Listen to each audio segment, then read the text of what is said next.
Hi, this presentation will be on a variety of disorders, which will include PTSD, which you've probably heard about, having to do with trauma, dissociative disorders, which includes what used to be known as multiple personality disorder, and somatoform disorders, which are bodily based disorders.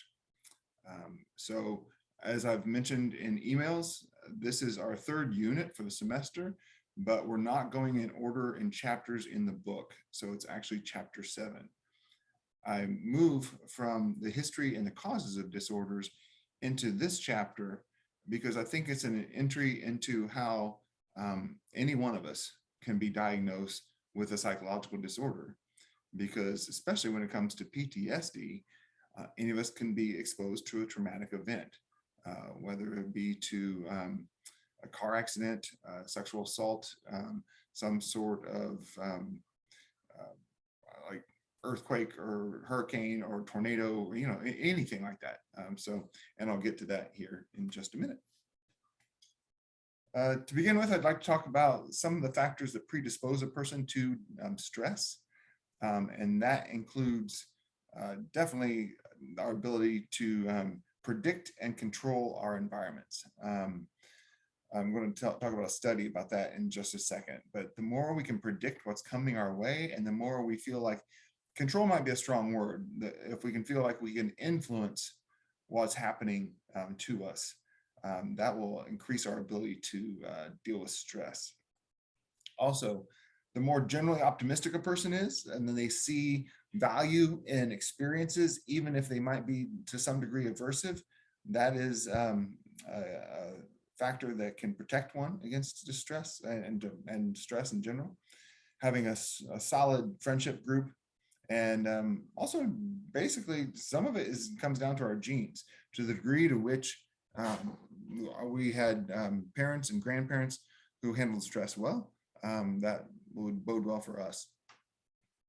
The one animal study I wanted to mention, and I'm not a big fan of all animal studies, and this is definitely one of them. I show you this picture, but it doesn't even get the whole experiment in place. I just want to show you what it looks like. They took all these different groups of rats. And the study that I'm most familiar with, they had 4 groups, not 3. But you can see that they have the little rat's tails attached to shock devices, and that they have a little wheel in front of the rat. There's also a light in these little cages. So I'll tell you the setup. They had 4 different arrangements for rats that they put in this setup.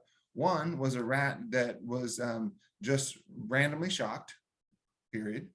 Another that was in a little box like this, but a little light would come on before it got shocked. So a light would come on and it would get its tail shocked. So it had some predictability about when it was coming. Another rat, actually, when that rat was getting shocked, if it spun the wheel and it was trained to do this earlier, it could turn off the shock quickly. And so that rat had some control over their environment. And the 4th rat group, which is not pictured here, had both the light and the spinning the wheel to turn off the shock. So it had predictability and control. After they ran that experiment for several days or even weeks, they killed all the rats, cut them open, and looked to see the differences biologically in those rats. What they found was the rats that had no predictability, no control, that the stress hormones and just what had happened to their bodies is that it was eaten up. Cortisol is a stress hormone that gets released, but also their gastrointestinal tract, their whole stomach and intestines were just corroded with acid because they'd been so stressed out.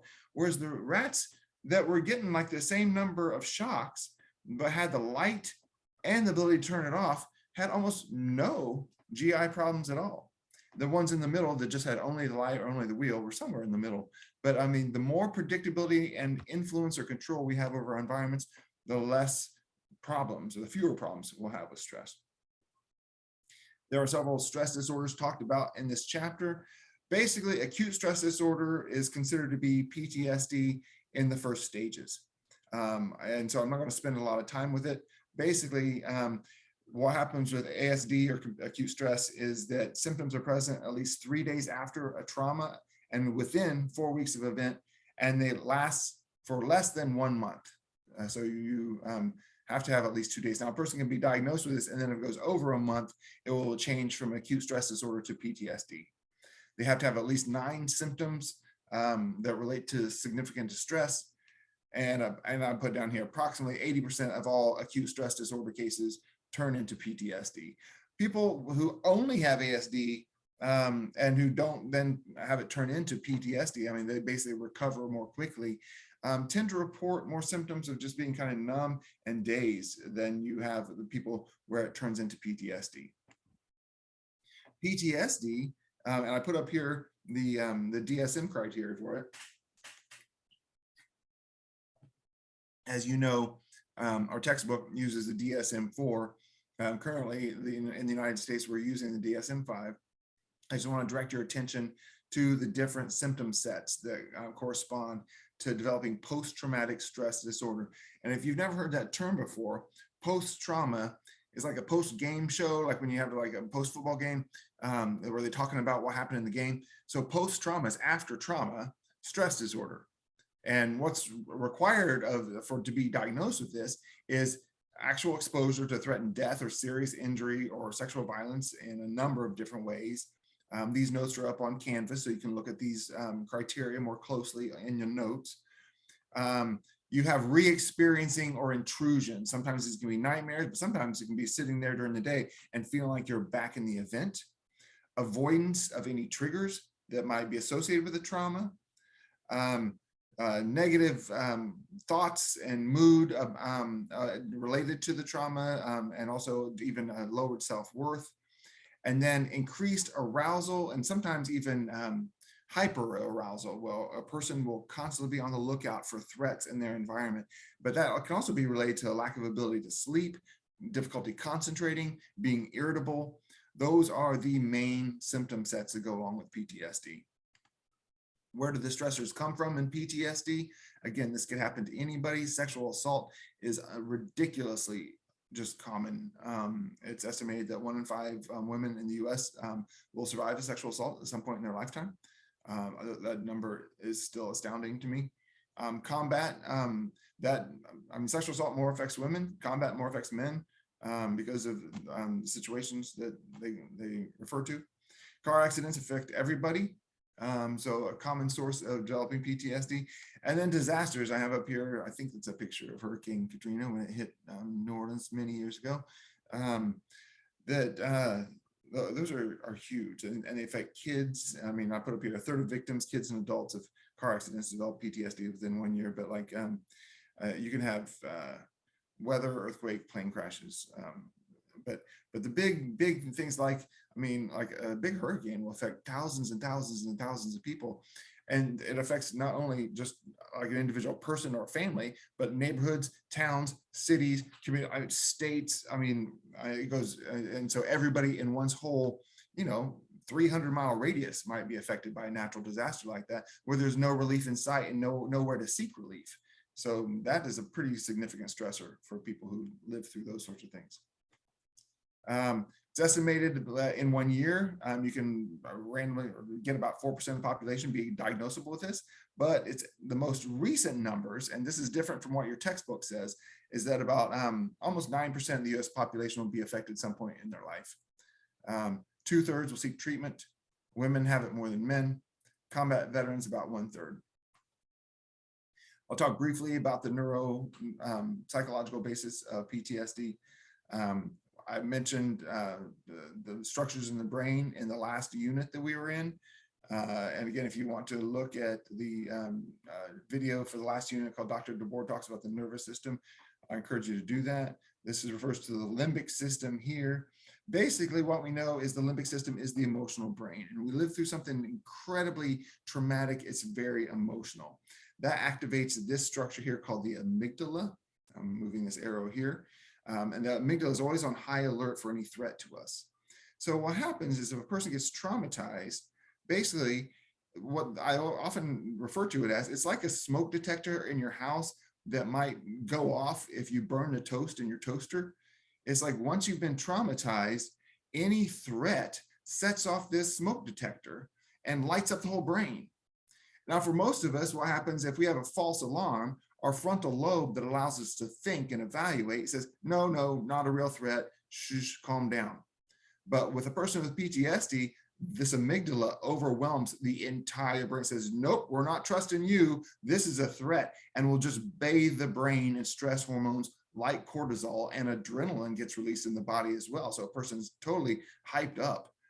Unfortunately, this then leads to problems with the hippocampus, which you may recall is involved in memory. People with PTSD frequently show shrinkage in the hippocampus, meaning that from what they basically, it appears that the traumatic memory gets just ground in like almost like a trail in the forest that gets like just used over and over again, worn down by people and animals. And that's the memory that's most important, because that's what has allowed one to survive the trauma in the first place. But then other memories have a hard time getting in. So a person may have a hard time remembering who they hung out with last weekend, but they can tell you all about the trauma and who was involved in that. So that's a little bit on the biological basis of PTSD.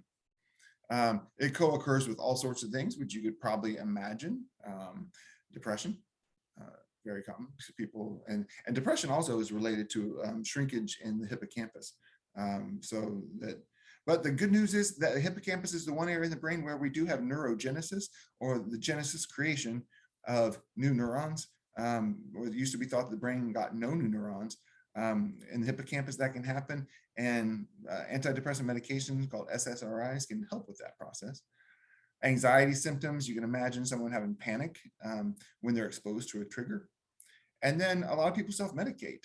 So they may smoke weed or drink a lot of alcohol to deal with their traumatic memories and their hypervigilance, their hyperarousal, their hyperstress, their inability to concentrate, their irritability, difficulty sleeping. So those are common comorbid disorders with PTSD. I'm not going to read through every one of these, but there are some factors that increase the risk for being exposed to trauma. Obviously, being a rescue worker is going to put one in a job or situation where they're more likely to be exposed to a trauma. Being a male, that's also associated with being a bigger risk taker, typically, generally, and being less educated. For developing actual PTSD itself, having low social support, a low IQ, and starting off with a small hippocampus is not good, and having a family history of disorders and alcohol abuse. I've talked about some of how the amygdala is active in PTSD and how the hippocampus changes. One interesting thing that's not talked about in your book, and the Food and Drug Administration has not approved it for treatment, but you may have heard of beta blockers, or a thing like a drug called propranolol, which is a form of a beta blocker. That basically allows, when a person takes that, it keeps the sympathetic nervous system from kicking into gear. And from the last unit, you may recall the sympathetic nervous system is our fight or flight part of the nervous system. So if a person takes a beta blocker, their fight or flight can't kick in. So that whole process I just described on the last slide, where the amygdala overrides and sends the whole body into alert, is physically impossible because the sympathetic nervous system cannot be activated. Adrenaline is not released. Cortisol is not released. The memories are not pounded in with those hormones. And from every piece of research I've read, it can be an outstanding treatment immediately after a traumatic event that a person lives through. The FDA has not approved it because, according to their own statement, they believe that memories are sacred and make a person who they are. And if a drug erases a memory, it doesn't erase a memory, then that's erasing who a person is. I say if a person can be less traumatized, we should use an effective treatment for it. Also, when people just generally approach the world like they have no control, they're fatalistic. It doesn't matter what I do, I'm going to die anyway. They're more likely to develop PTSD, but people who try to learn from their experiences and grow from it are less likely to develop it. Also, another risk factor for developing PTSD is being raised in poverty. And that can go with all sorts of things, from basically having cars that are not well maintained, that are more prone to accidents. Having good social support is, I can't say enough about that because I talk about it, and I will talk about it in every chapter.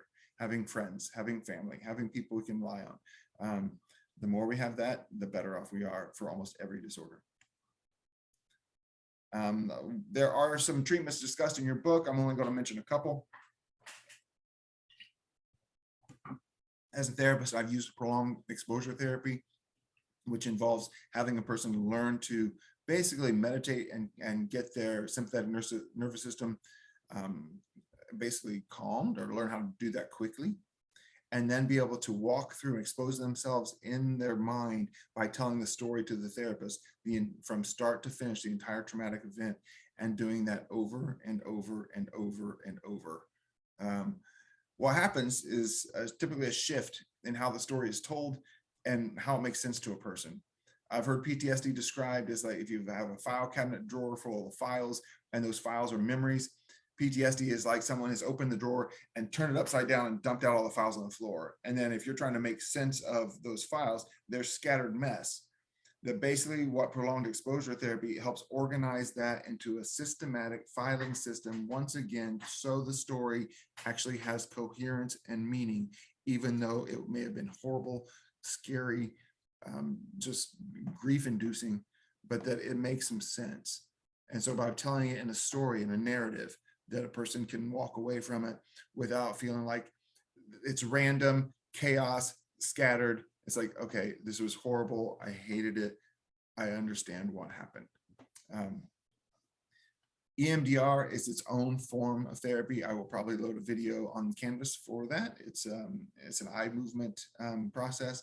Actually, it's related to this Tetris game. The research has indicated that playing Tetris for hours and hours, even like days and weeks after a traumatic event, does something with the eyes similar to what might happen in EMDR that appears to diminish the symptoms of PTSD. And when it comes to medications, antidepressant medications, selective serotonin reuptake inhibitors, SSRIs, are most commonly recommended. Sometimes because depression so commonly occurs with PTSD, but it also just appears to help with the overall symptoms of PTSD itself. I'll be switching gears next to dissociative disorders. And these are all in one chapter. So dissociative disorders, there's a set of them that I'll make some mention of.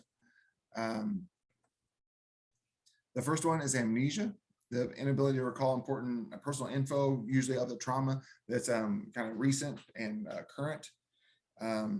So, and that this is like not as a result of like a traumatic brain injury. So,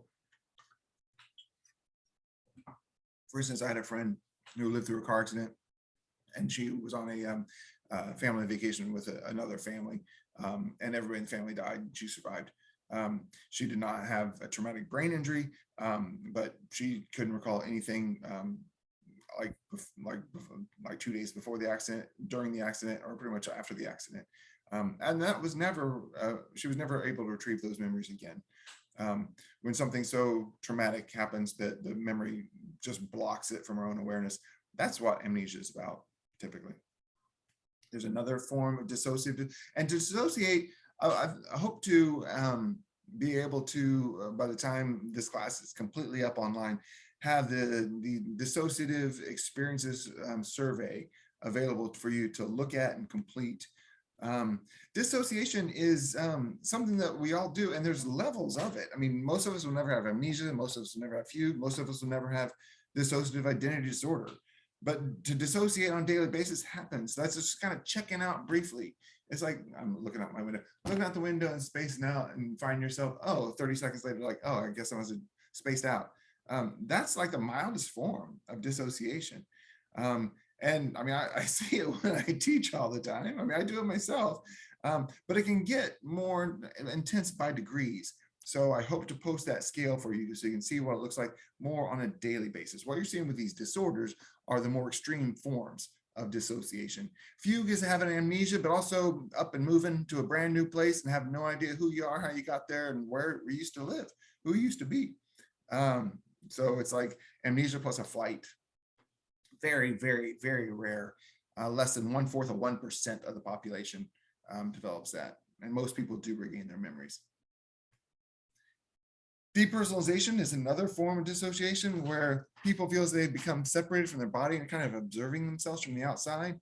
I have worked with a client who reported this, that basically felt like that they were distressed, but that almost like they were in a balloon above their body, kind of watching what they were doing, but not really feeling totally tethered or connected to what they were experiencing at the moment. And I would imagine that'd be disconcerting. The client reported that it was, and that they didn't prefer to have that happen. A lot of times with a lot of these dissociative disorders, what it comes down to is trying to teach grounding skills. And that involves really paying close attention to your 5 basic senses. And it'll be like, name 5 things that you see, name 4 sounds that you hear, names 3 things that you can touch, name 2 things you can smell, and maybe 1 thing you can taste, because that's the hardest one, because hopefully you don't have a whole lot of taste in your mouth at one time. And also this depersonalization disorder is frequently accompanied by derealization, and that is the feeling that things are unreal. Like, okay, I'm like on a movie set, and this doesn't even feel real. This is like, okay, it was a Truman Show, I think. I never saw the whole movie, where it was all fake, and he figured that out later on. So that is another form of dissociation, is depersonalization. Dissociative identity disorder, what used to be known as multiple personality disorder, is the classic dissociative disorder, having 2 or more distinct personalities within a person. Usually there's a switch to different personalities, often brought on by triggers or environmental cues that call up a different type of personality. From all the research I've done on this, it's usually indicated that a person will have anywhere from like 13 to 15 different personalities if they are diagnosed with this disorder. And that among those will be one that's kind of a host who has some awareness of other personalities, but doesn't have any control over them. Another personality that may have the job of being the worker person who has to go to school and go to work. Another one that's more sexual. Another one's a more childlike. Another one that's a fighter. That they often have different roles. And as psychologists and psychiatrists have examined this disorder closely, there's been a lot of debate whether this should even be considered a real disorder. Some argue that it's role playing, and that it's only seen, or primarily seen, in the US because of all the attention it's gotten in the media.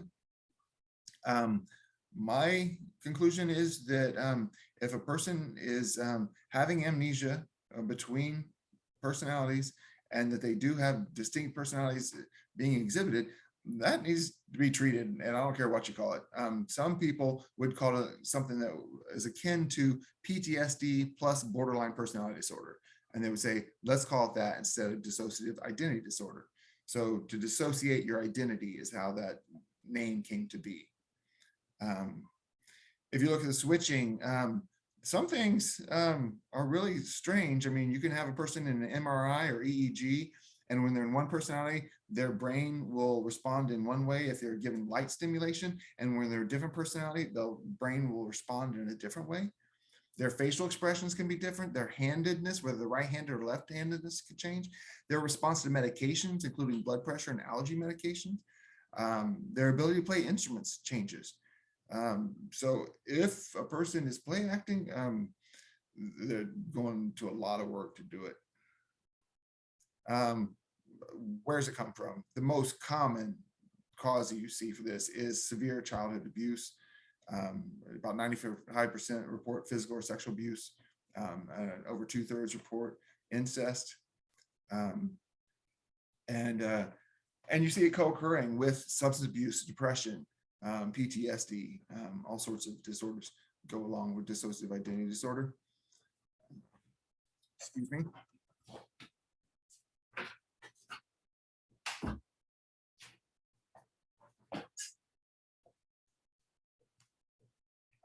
Some concepts related to this and where it comes from is that some have argued that basically what happens with DID is that it's basically like state-dependent learning, that a person, if you've ever heard of who's depressed has more access to depressive memories. And that's because the bodily state one's in, the kinds of hormones and neurotransmitters that are being released in that emotional state are all consistent with the memories. And so they're more easily accessible. So you can imagine that if you have a cocktail balanced out that goes with different sorts of emotions, of neurotransmitters, of hormones that are being released in the body, that might correspond closely with a different personality set or set of characteristics that are exhibited given a certain environmental demand. And that's kind of state-dependent learning model of DID. Another idea about DID is that it's self-hypnosis. And basically it's like doing self-suggestion.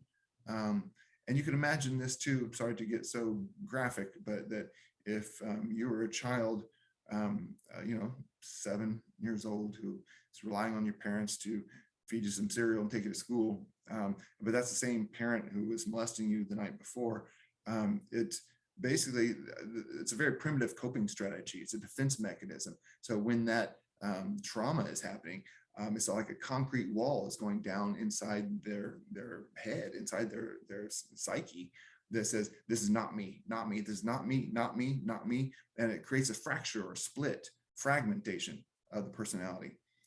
So some argue that basically DID is kind of a self-induced hypnosis that starts between the ages of like 4 and 6 years old. Another disorder, so I'm sorry, I'm switching gears rather rapidly here, would be body dysmorphic disorder. And this is a somatoform disorder, and it's obsessive worry that there's a physical defect that's really horrific, but other people don't notice it. This often involves mirror checking, skin picking, and it usually causes the person to quit going to work, staying at home all the time. About half of people are not able to work. And it's not explained through an eating disorder. People with body dysmorphic disorder, their number one concern is their skin. 73% report, and many seek not only one plastic surgeries, but multiple plastic surgeries. Their hair, you can see nose, stomach, chest, it goes, I mean, a variety of things. The skin is the number one thing that, and over 500 people studied, their number one concern was with skin. In the body dysmorphic disorder, you have about 2.5% of the US population diagnosable with this at some point in their lifetime. Women a little more than men. Men and women have slightly different concerns. Men more concerned with their muscles and genitals and balding. Women often co-present with eating disorders and more concerned about their stomach, breasts, and legs. Usually it begins in adolescence, and about 8% of those seeking cosmetic surgery have been found to have body dysmorphic disorder, at least in one study. I realized that in this presentation, I've not been able to really get to some of the somatoform disorders or factitious disorders or conversion disorders. And I recommend that you read up on those in your chapter. Thanks.